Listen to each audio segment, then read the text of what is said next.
2026 онд өөрчлөлт, шинжилэлт, эрх ордууд Мэлхий Арслан охины ордыг танилцуулъя.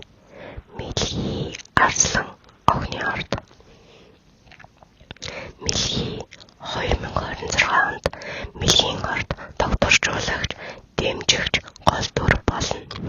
Сэтгэл зүйн тулгуур, үнэч байдал, бодит тусламжийн их усүр болж бусдад нөлөөлнө. Удирдлага, менежмент, санхүүгийн өсөлтөд амжилттай нөөц боломж, харилцаа дэлнэ. Мэлхийн оршихуй өөрөө тайвшрал авчирч хүмүүс дэмжлэг, урам зориг авахын тулд түүнд найдана. Харилцаанд зөөлөн ухаалгаар ярих нь чухал. Арслангийн орд. 2026 Арслангийн шагнал, хүлээн зөвшөөрөл, өөртөө итгэл, сэргэгжил, саадал, бухимдал, арилна. Ил дод байдал, амжилт, төлөлтөд орно. Өмнөх мөчлөгийн алдагдлууд ялалт болж хувирна. Шинэ орчин, утга учиртай боломж, шинэ холбоосууд татагдана.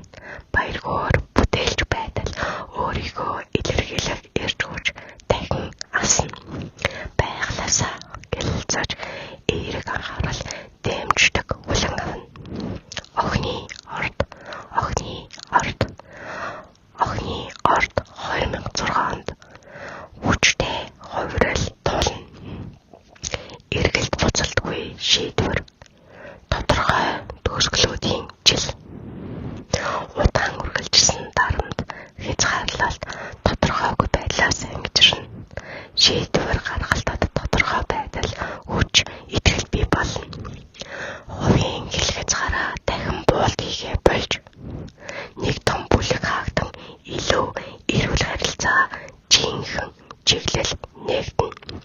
Амьдралын замыг дахин тодорхойлох жил.